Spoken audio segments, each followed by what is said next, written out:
mana Tuhan masih mengizinkan kami bersekutu di tempat ini. Dan pada saat ini Tuhan, kami akan mendengarkan sabda Tuhan. Biarlah Roh Kudus-Mu menaungi kami sehingga kami mengerti sabda Tuhan. Dalam nama Yesus kami berdoa dan bersyukur kepada-Mu. Amin. Shalom. Shalom. Bapak Ibu yang terkasih di dalam Tuhan kita Yesus Kristus, sebelum kita mendengarkan kebenaran firman Tuhan untuk meneguhkan iman percaya kita dalam ibadah kita pada saat ini, pertama sekali kami memperkenalkan diri, siapa tahu kita akan bertemu di luar sana. Nama kami Pendeta Renol Panuturi Sianturi, istri Bu Aritona Okusunggu.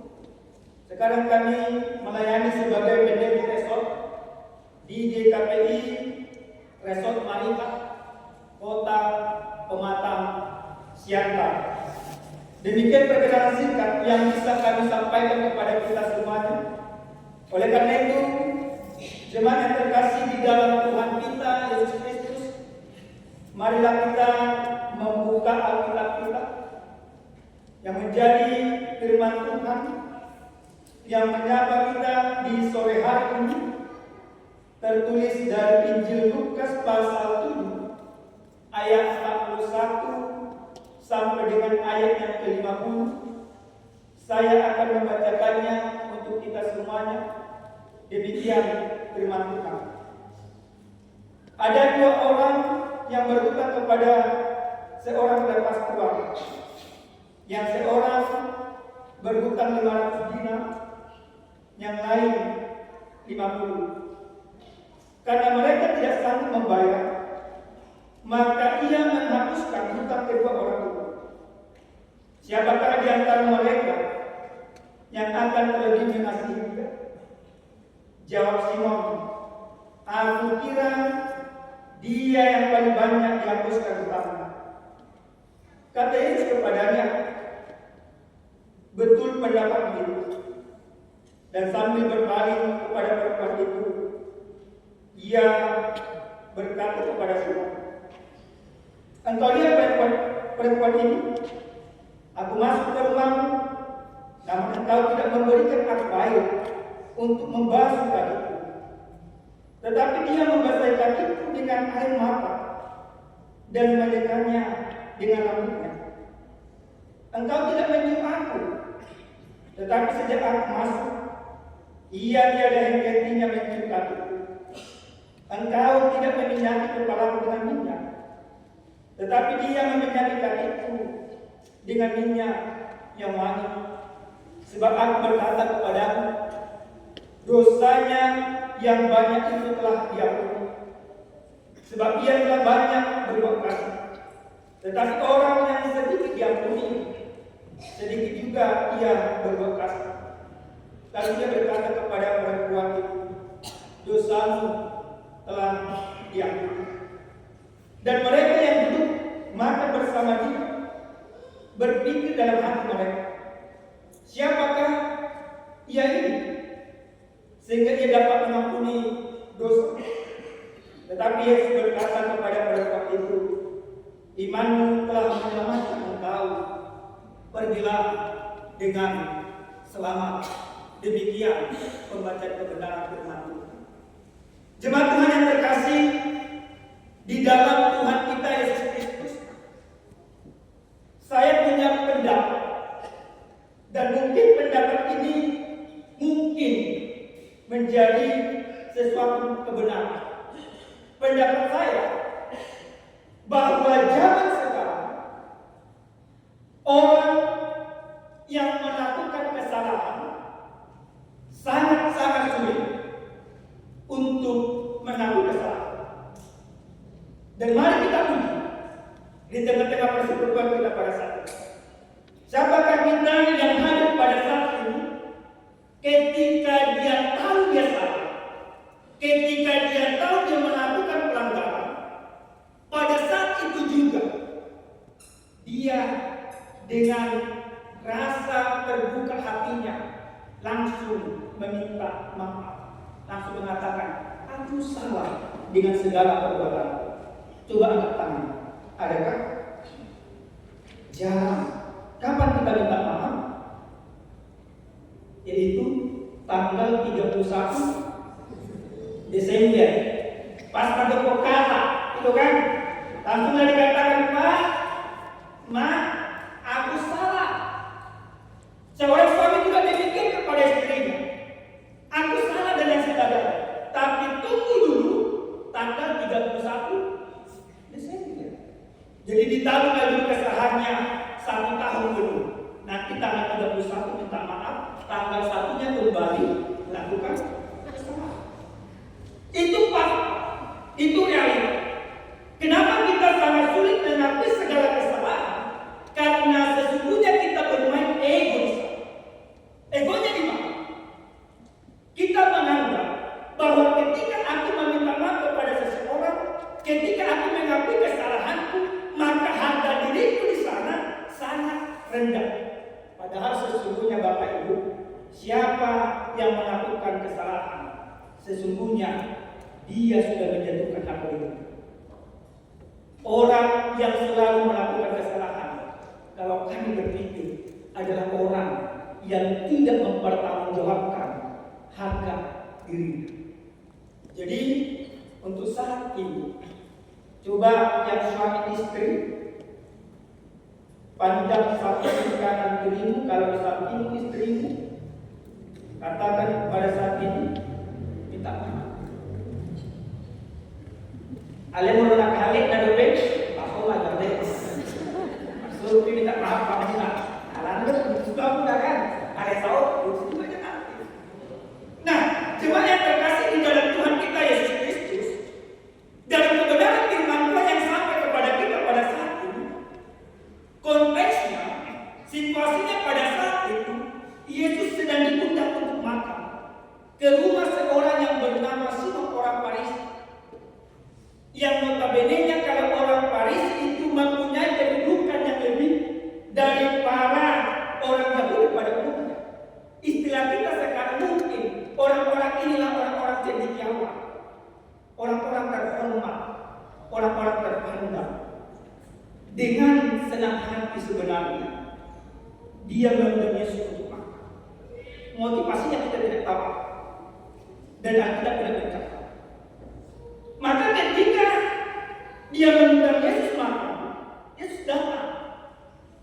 Nah, di luar daripada perkiraan, maka ada seorang perempuan yang cukup terkenal pada saat itu di kalangan orang Farisi, yang cukup terkenal pada saat itu di lingkungan mereka. Keterkenalannya bukan karena orang benar, tapi keterkenalannya adalah karena berdosa.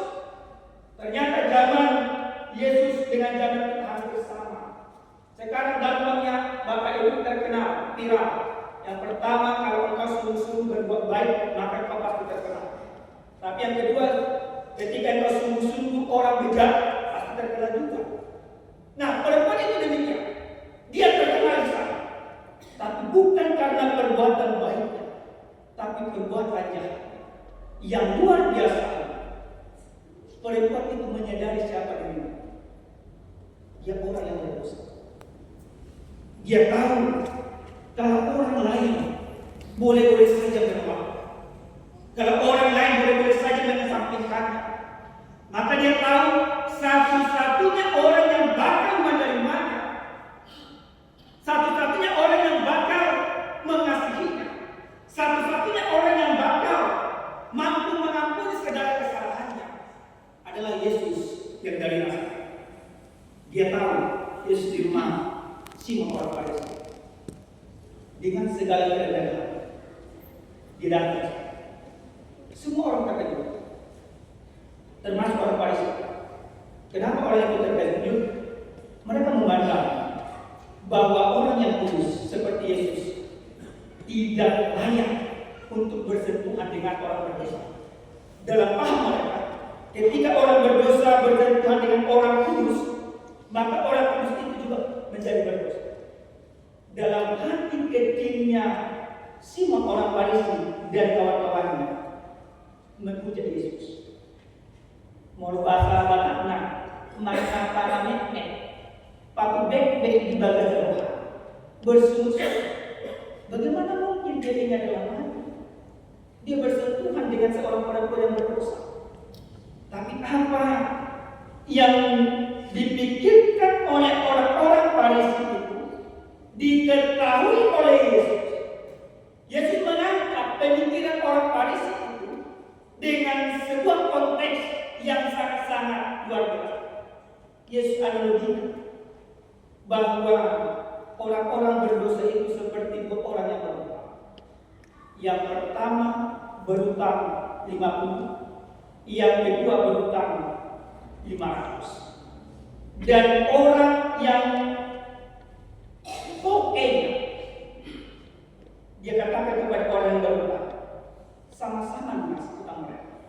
Pertanyaan Yesus kepada Simon, siapa yang paling bersuka atas pengampunan utang itu?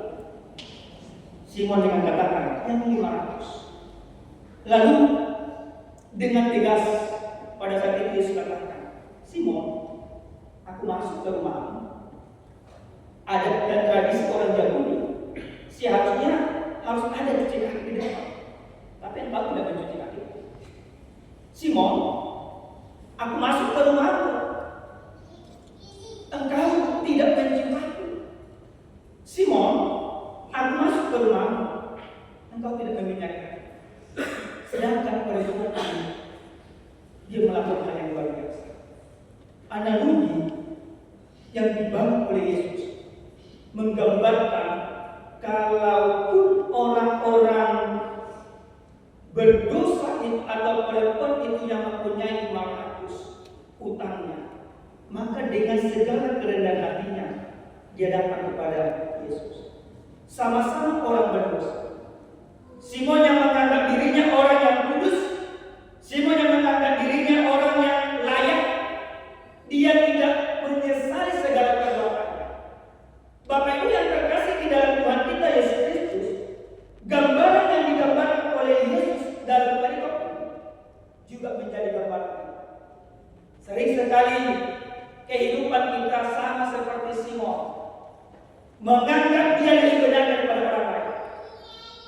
Maka kita sering sekali menghakimi orang lain. Karena apa? Karena aku menganggap diriku lebih benar daripada orang lain. Karena aku menganggap diriku lebih kurus daripada orang lain. Karena aku menganggap diriku lebih layak daripada orang lain. Maka ketika aku bersalah, maka bagiku adalah sangat sukar untuk minta maaf. Kenapa? Karena bagiku itu tidak masalah. Nah Bapak Ibu yang terkasih di dalam Tuhan kita Yesus Kristus, coba pandang hatimu, pandang dirimu. Apakah engkau menjadi perempuan yang berdosa dengan segala kesungguhan hatimu engkau datang kepada Yesus, atau engkau menjadi Simon, orang Farisi yang menganggap engkau orang yang kudus yang tidak perlu menerima pengakuan? Tapi lewat firman Tuhan mau mengajak kepada kita, bagaimana engkau menyadari dirimu seperti perempuan berdosa, maka engkau datang kepada Yesus. Dalam kitab 1 Yohanes pasal 1 ayat 9, coba mari kita sama-sama membacanya. 1 Yohanes 1 ayat 9.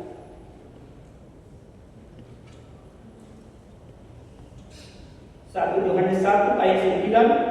Jika sudah dapat, mari kita baca 2, 3.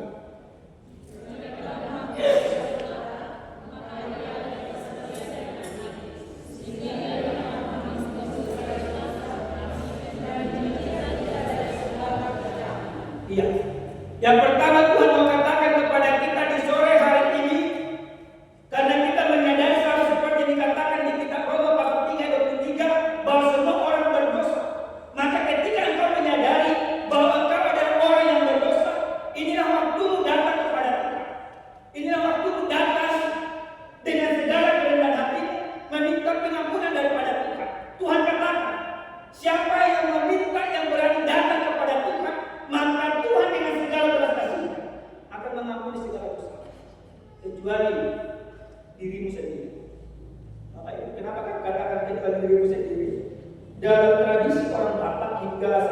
sekarang ini sering sekali dikatakan menjuru di tentara, tidak mampu mengampuni orang lain, tidak mampu mengampuni orang lain. Tapi Tuhan katakan kepada kita masing-masing, kalau engkau sadar engkau adalah orang berdosa yang dapat kehadiran Tuhan di sore hari ini, tanamkan di dalam hatimu pada saat ini engkau datang kepada Tuhan. Kalau engkau sadar bahwa engkau mungkin melukai hati sesamamu, kalau engkau sadar engkau mungkin melukai hati pasanganmu, kalau engkau sadar mungkin engkau hari ini melukai hati orang tua, hati anak-anak, inilah waktunya bagimu. Jangan tunggu tanggal 31 Desember, tapi ketika hari ini engkau menyadari bahwa engkau berdosa, engkau datang memohon pengampunan kepada Tuhan, engkau minta maaf kepada sesamamu. Amin. Kita bersedia Bapak Ibu minta maaf kepada orang-orang yang kita kasihi. Ada misalnya nakalingan nama baik kesalahan tuaka na diharoni umat kita bisa lewat WA, bisa lewat telepon, bisa lewat video call.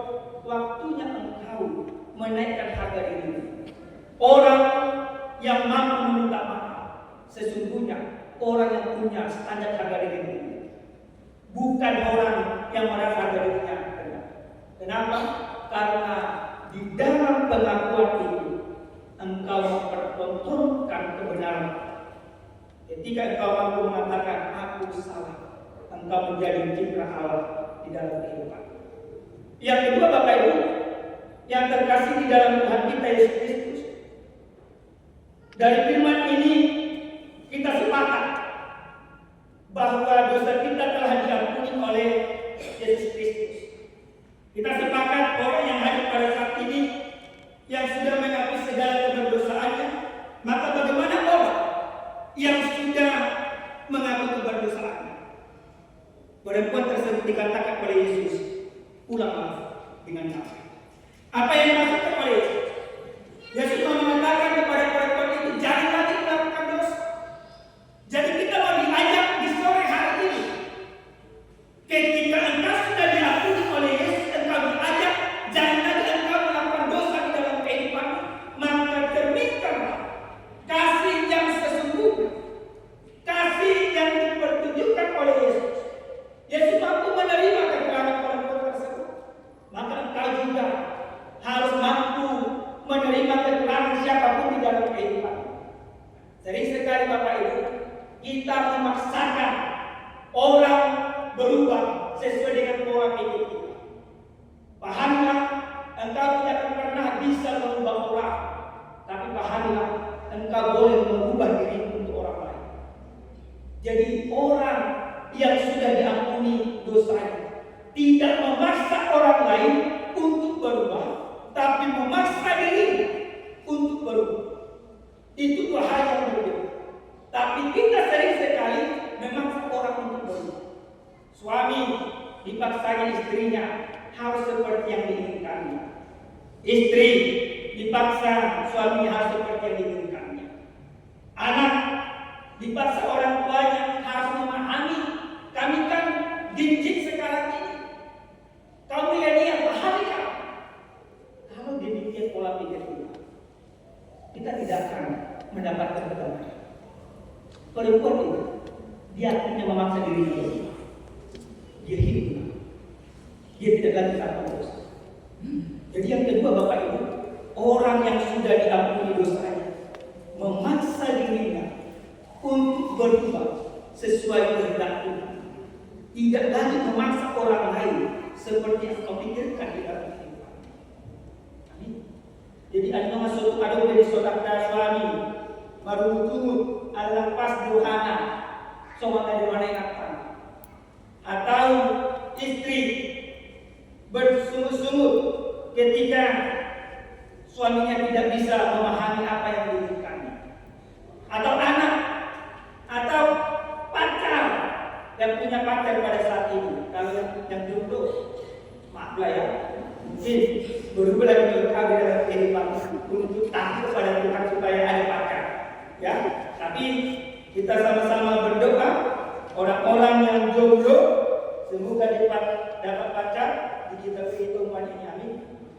Karena kebetulan saya membawakan satu orang, PP saya dulu kan itu PP saya yang paling depan itu dulu itu laki-laki ya. Jadi siapa tahu ada nanti yang mau sama dia namanya Erwin, ya. Nah, Bapak Ibu yang terkasih di dalam Tuhan Kristus. Yang ketiga dan yang terakhir, firman ini ingin meneguhkan iman percaya kita supaya kita jangan seperti orang Farisi tersebut. Tinggalkan pola pikir seperti orang Farisi. Orang Farisi Bapak Ibu, dia itu sangat suka dihormati dengan memaki. Seperti ormas-ormas sekarang, kan udah misionari. Banyak ini kami lihat di sosial media ormas-ormas sekarang, kalau ada ormas di sini yang seperti itu bertobat. Kalau enggak, binatang. Kalau kami tidak baru bertobat ormas ya. Nah, banyak kita seperti orang Farisi. Kalau berdoa luar biasa, alai pahala luar biasa. Kan? Kalau pas di gereja, nanti pas mendengarkan khotbah pendeta lewat polisi itu diteguhkan imannya, tobat. Tapi setelah itu nanti Senin, Selasa sampai Sabtu, kamu mana sama dia kan? Kalau pas ibaratnya di dalam kesusahan luar biasa dekatnya kepada Tuhan, tapi ketika di dalam berkat melupakan Tuhan. Tapi kita pada saat ini mau ajak Tuhan lewat firman ini supaya menjadi pribadi yang benar-benar disempurnakan di dalam Tuhan. Menjadi pribadi yang disempurnakan di dalam Tuhan adalah pribadi yang menjadi kesukaan bagi Allah. Tanya masing-masing dirimu, apakah kehadiran dirimu di tengah-tengah kehidupan menjadi berkat atau tidak? Kalau dikatakan dalam iklan rokok, nggak ada loh, nggak rame dikatakan. Kalau dari orang Kristen sebenarnya nggak ada kita menunjukkan kasih, maka tidak ada kasih. Orang Kristen, perempuan tersebut, aku dan kita semua, dia tidak menjadi berkat dimanapun engkau berada. Kalau engkau sebagai anak, jaga berkat menjadi orang tua. Kalau engkau sebagai orang tua, jaga berkat menjadi anak. Kalau engkau sebagai menantu, jaga berkat bagi mertua. Kalau engkau sebagai mertua, jaga berkat bagi menantu. Sehingga keberadaanmu menjadi gambaran Allah yang penuh dengan kasih. Amin. Kita bersatu dengan Tuhan. Kami bersyukur kepada Tuhan kami, Tuhan yang Maha Baik, untuk setiap berkat Tuhan lewat firman yang sudah kami dengarkan di sore hari ini. Kami percaya bahwa kami yang hadir pada saat ini orang yang mengakui segala kedosaan kami, dan kami percaya dosa kami sudah Tuhan sucikan. Maka Engkau mengutus kami supaya kami pulang dari baik kunjung ini menjadi berkat, penuh dengan kasih, tidak lagi melakukan dosa. Ajar kami Tuhan untuk sungguh-sungguh taat sesuai dengan kebenaran Tuhan. Bapak yang baik, pada saat sore hari ini hamba-Mu mau membawakan di dalam doa setiap jemaat Tuhan yang hadir pada saat ini. Jika ada di tengah-tengah jemaat Tuhan yang hadir menghadapi pergumulan Tuhan, biarlah kiranya Tuhan senantiasa menyertai, biarlah kiranya Tuhan senantiasa menopangnya sehingga dia kuat menghadapi pergumulannya. Jika ada jemaat Tuhan pada saat ini mencari pekerjaan Tuhan, kami percayakan usahanya ke dalam tangan Tuhan. Biarlah kiranya dia mendapatkan pekerjaan sesuai dengan kehendak Tuhan. Jika ada Tuhan jemaat yang hadir pada saat ini lagi berusaha ingin masuk menggapai cita-citanya Tuhan, baik ke perguruan tinggi atau cita-cita apapun itu, kami percaya ketika Tuhan menyertai mereka, ketika Tuhan menolong mereka, maka mereka akan mendapatkan apa yang mereka inginkan. Terima kasih Bapak Ibu. Pada saat ini juga kami mau berdoa untuk jemaat Tuhan, secara khusus gereja di TPI Tomadu. Jemaat Tuhan yang dalam keadaan sakit. Biarlah kiranya seluruh jemaat Tuhan yang dalam keadaan sakit, Tuhan menjamah mereka, Tuhan memulihkan mereka.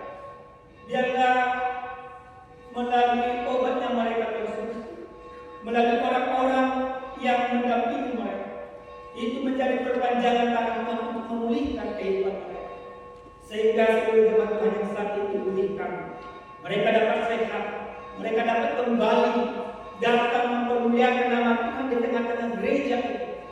Mereka bisa juga kembali melakukan segala kegiatan mereka di dalam. Terima kasih Bapak yang baik. Berkati kami pada saat ini. Biarlah kiranya Tuhan, ketika kami juga nantinya pulang dari gereja ini, kami menjadi saluran berkat bagi orang-orang sekitar kami. Terima kasih Bapak. Di dalam nama Yesus Kristus, kami berdoa dan bersyukur kepada Tuhan. Amin. Kita kembali angkatkan pujian kepada Tuhan. Kita bernyanyi suka-suka Tuhan.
Berilah dan kamu akan diberi suatu takaran yang baik, yang dipadatkan, yang digotong dan yang tumpah keluar akan diserahkan ke dalam timbangan. Sebab ukuran yang kamu pakai untuk mengukur akan dibukannya kepadamu. Demikian firman Tuhan. Mari kita memberikan persembahan kepada Tuhan.